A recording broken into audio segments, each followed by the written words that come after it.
We're here at Download 2017 with a very familiar face, I think, and we have Michael from The Raven Age. Good afternoon, sir. Hello, mate. How are you? I'm very well.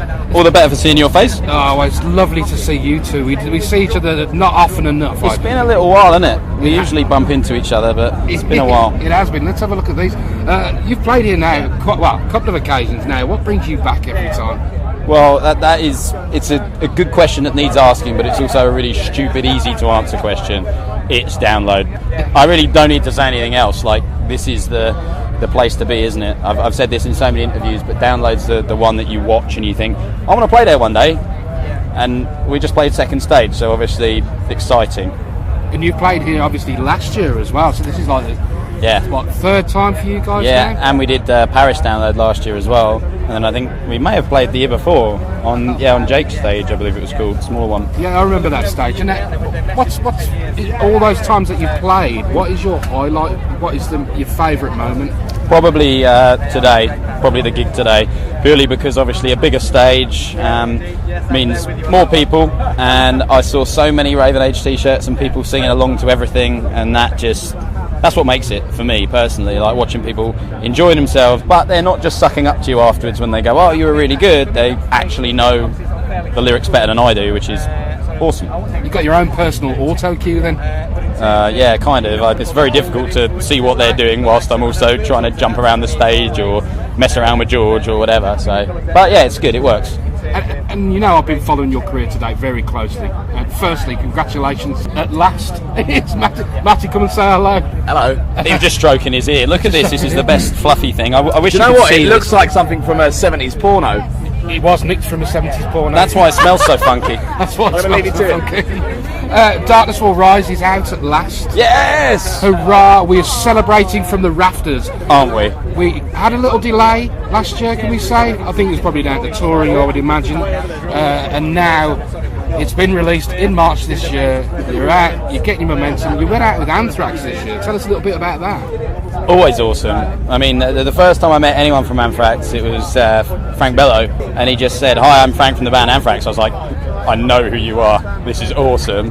Chat. You know, I didn't get starstruck or anything because honestly, like bigger bands and stuff, they don't appreciate that. They'd prefer just to have a normal chat with someone. So I chatting away with him, and he was just so full of advice, just a really nice guy.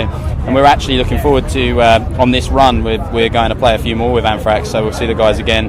But they're all, and Joey Belladonna as well. Like, not that the other guys are any less sort of cool, but just for me, I spend more time speaking to Frank and Joey. And Joey is a vocalist, obviously. You know, we've got a lot to talk about, and it's fantastic. Brilliant guys to tour with. Absolutely love it. And as a band yourselves, you're cutting your teeth into some pretty big shows over the last sort of 18 months or so. Touring with people like Gojira, Iron Maiden, of course. We're with Gojira in 2 days' time. And in 2 days' time with Gojira. How does that influence your stage performance as a performer yourself? You know, have you taken any advice from anybody? Have you sort of watched these bands? I mean, we all watched these bands from when we were kids, but yeah, you know, do you learn as you go on? You do. You always learn when you go on. And I mean, to slightly sort of same subject area, a bit different. When we were out with Tremonti, Mark Tremonti said to me, you know, he always asks for 7 licks off of the support bands. Like, teach me 7 licks, 7 new licks, whether it's a practice warm up or whether it's a decent like lick, whatever. He always does that, and I thought that was really cool. But I do try if I, you know, I'm with a supporting band for a singer who I know is great, I'll say like, what do you do? How do you do it? Because all the information you can absorb and the more techniques and ways around things you've got if you're feeling rough, the better. And I really feel that on the Anthrax tour, thanks to some advice from Joey, I've actually kind of found that I can back off, and so if I'm feeling a bit dry or if I can't hit a note, I've kind of learnt this new thing, again thanks to him, that has kind of made things easier. So you need to be a sponge. When you're playing with I mean, we've been lucky, we've played with obviously some absolutely unbelievable big names. So when you're getting information from the top, you have to be a sponge and just absorb it all and then try and incorporate it into what you do. And now you're going to go out on the road headlining your own thing. Hopefully at some point. When is that happening? Well, I personally think we'd be better off at the moment to get on the back of another high-profile support tour if we can, and then maybe do that next year. But the powers that be, obviously BMG now and other people looking out for us and stuff. So I don't know what will happen, because playing those 2 shows in Germany last weekend were just out of this world, and it's not often you can be on stage and genuinely feel like it was a profile raiser. Like, there were people there that had never heard us before that had the best time ever. There was actually one message on Facebook from someone that said, "I just wanted to say thank you for such an enjoyable performance. Never heard you before." And it's like, when people take the time to do that, that is wicked. It's a clever way you guys have done it as well, going and having these sort of bolting on to more established, I should say. That's a fair comment. I think, Absolutely. Artists, and then we would really like to see you do your own tour at some point, but when you feel ready to do it. Yeah. The album is out now.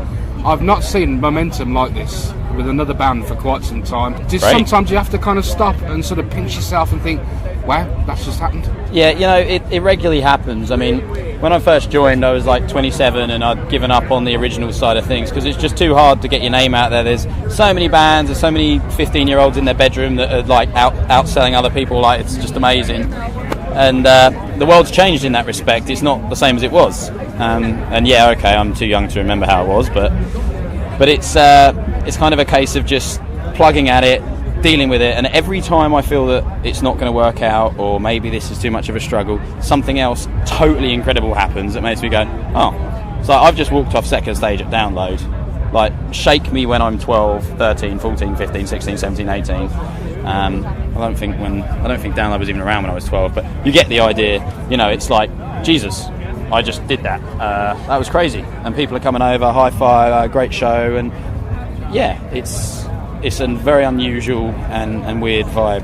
And I think it's important to you as an artist to recognise that each and every single time, because other bands who have had the same opportunities as the Raven Age have gone on to have problems, of ego problems, and sort of fame's got to them very, very quickly. Yeah. With you guys, it's been quite metered and quite controlled. Is that fair to say? Definitely. I mean, George is just a well-rounded, excellent individual. And I hope no one ribs me for saying that, because they say there's a certain rude saying that involves tongues, which I'm not going to put on here because I don't know if I can swear or not. No. But it's just as well I didn't then.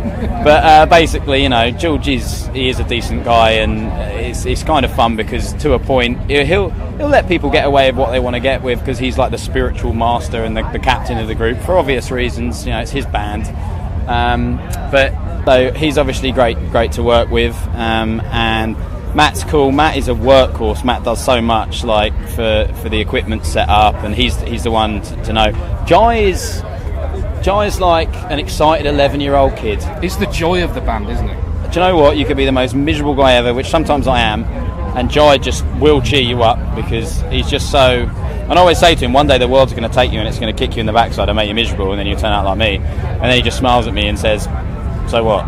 He's just got this attitude. And for me, I'm the Larry one. I sometimes go out, do things I shouldn't, get a bit drunk, do this, do that. I've never noticed. You've never noticed, that's good. But they got to a point where people were trying to keep me in check, which is fine and it makes sense. But my response was always like, well, I've never missed a show, I've never been too drunk to perform. Just give me a bit of breathing space here and there. And we've now finally sort of found this balance where everyone appreciates what other people can do.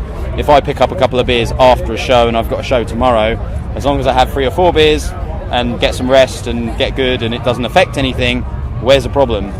Like tonight, for example, we do some press for a while, and then as soon as the press is done, I haven't got a show tomorrow, so I can do exactly what the hell I want. I'm at Download Festival 2017. Like, why would I not enjoy it? Exactly. It's another opportunity for you guys. And it's also nice as a social. You see a lot of the press people that you've met before, self included. Thank you. And also other bands. Just saw Ivan Moody, which is wicked because I must have seen him 5 or 6 times now in this kind of environment. So when he said, "Oh, how you doing?" Like, I think he did actually recognise me. It might be a generic response to just say to people, but I don't do that, so I'm sure he doesn't. Well, take it as it is, enjoy it. And I've got to say, thank you ever so much for joining us here on Metal One. That's all right. It's been an absolute pleasure to see you and to speak to you as well. Well, outside of business, it's always a pleasure to see you and speak to you, mate. So, and good luck with everything, and I hope it goes well and you get to interview loads of people that are way more exciting than me. Get out of town. Cheers. Cheers, mate.